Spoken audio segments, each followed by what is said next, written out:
the unraveling, a sister's trust, and a brother's betrayal. Under the gavel of Judge Judy. The air in the television courtroom was thick with the tension you could almost taste, a bitter mix of regret, accusation, and the piercing glare of studio lights, all centered on the formidable figure of Judge Judy, whose very presence promised a storm of truth and consequence. Before her stood not mere litigants, but a family unit fractured by a simple, devastating act, the signing of a name. The plaintiff, Autumn Strother, was a young woman of just 19, her face a canvas of betrayed trust and the heavy weight of financial ruin that no one her age should ever have to bear. Opposite her, the defendant, was her own flesh and blood, her older brother, Gabriel Strother, a 24-year-old man whose posture spoke of defensive excuses and a life already buckling under the pressures of poor choices. The case, as laid out by the narrator, was a financial one: missed car payments, tickets, a repossessed vehicle, but everyone in the room could feel it was about so much more. It was about the sacred bond of siblinghood, stretched to its absolute breaking point. The hook was set. This was not just a small claims case. This was a familial shipwreck, and we were all about to witness the chilling details of how it sank. Judge Judy, with the impatience of someone who has seen this tragic play 1,000 times before, began her interrogation, her voice a sharp instrument cutting through the fog of Gabriel's justifications. Ms. Strother, the defendant is your brother. I'm going to start with him. She turned her laser-focused gaze to Gabriel Strother. You needed a car. You had no credit. He agreed. Correct. His voice holding a note of resignation. The judge then took them back to the beginning, to the fateful month of May 2018, establishing the timeline of this impending disaster. She wanted to understand the genesis of the folly, the moment the seed of this catastrophe was planted. So what kind of car did you buy? She inquired, her tone already hinting at the absurdity to come.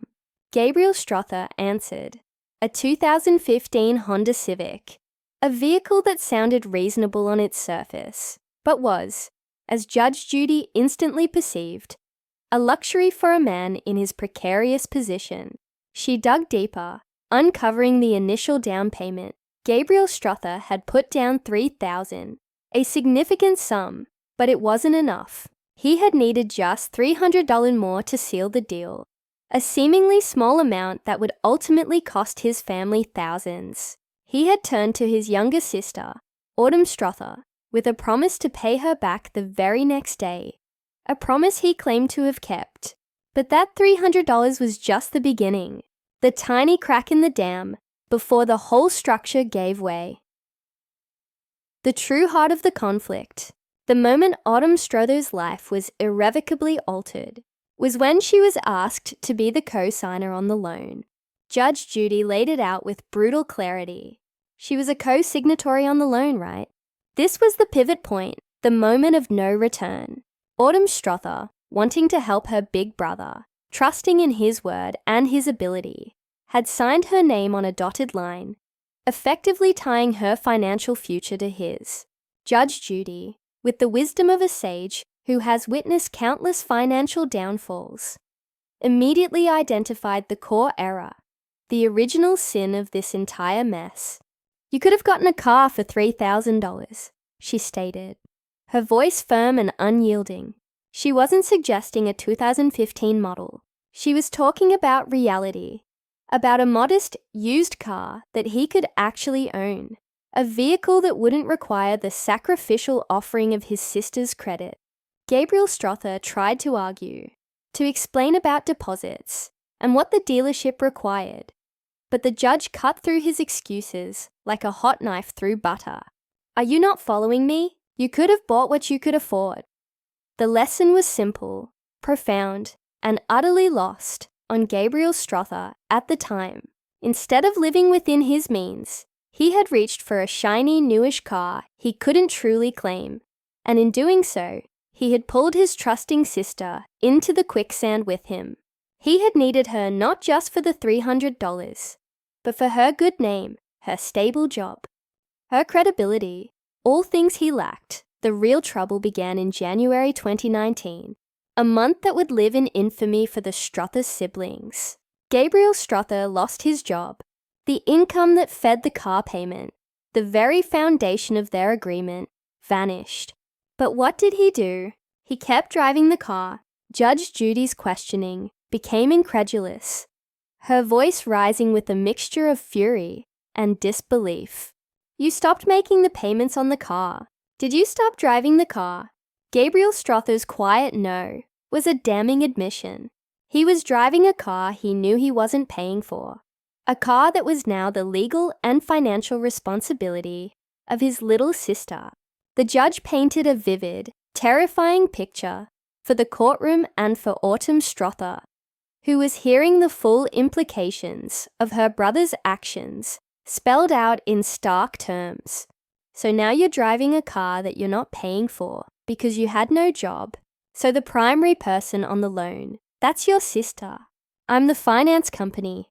I got this kid who's driving the car, who's not paying for it. And I have this nice young sister who has a job. I could repossess the car. I could have put a lien on her salary. I could do a variety of things. Are you following me? The gravity of the situation crashed down upon Autumn Strother. It wasn't just about a car. It was about her wages, her ability to rent an apartment, her entire financial stability. All of it was now on the line because of her brother's reckless continuation of a lifestyle he could no longer afford. The plot, however, took another dramatic turn, adding layers of complication and pathos to this already tangled web. Gabriel Strother introduced another character into the narrative, his girlfriend, a young woman named Chloe.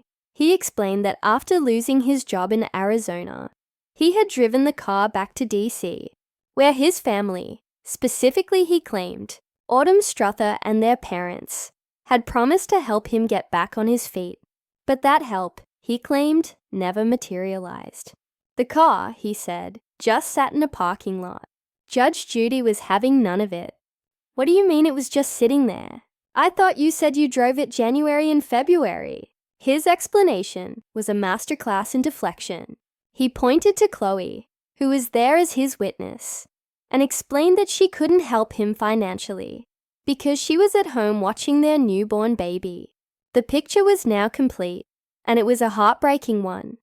A young man with no job, a new baby, a girlfriend stretched thin, and a mountain of debt that was about to bury his unsuspecting sister. Judge Judy summed it up with her signature dry wit. Got no job, got sister that's hooked on the loan. She stays home to watch the newborn. What an America! The statement was loaded, a commentary on a system where responsibility often seems to fall on the shoulders of the responsible, while the irresponsible continue on their path.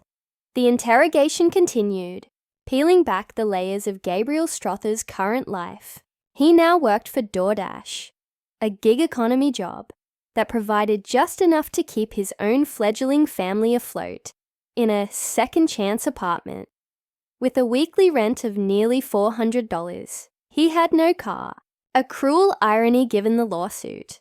The 2015 Honda Civic had been repossessed in September 2019, when Judge Judy revealed the monthly payment was just over $420. A wave of understanding, and perhaps judgment, rippled through the audience. That was a massive chunk of change for a young man, with no steady employment and a new child.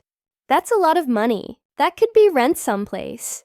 The judge noted, driving home her original point with the force of a sledgehammer. He could have bought a humble car for his $3,000 and been free and clear. Instead, he was entangled in a high-stakes loan for a car he only possessed and paid for, by his own admission, for a mere 7 months. Then came the climax, the moment of financial reckoning. The original loan documents showed a staggering leftover balance. But after the car was repossessed and sold at auction for a pittance, a common and devastating outcome, the real ugly number emerged. Autumn Strother was on the hook for $12,000. $12,000 for a car she never drove, for payments her brother failed to make, for a promise she never should have had to give. The weight of that number hung in the air, a monument to Gabriel Strother's failure, and Autumn Strother's devastating loss. He tried one last, desperate defense. A claim that Autumn Strother had verbally promised to help him with payments if he ever lost his job. It was a flimsy shield against the mountain of evidence, and Judge Judy shattered it without a second thought. The law and simple decency were not on his side. He had taken his sister's trust, her credit, and her financial safety, and he had driven it straight into the ground. With a final decisive strike of the gavel, Judge Judy rendered her judgment.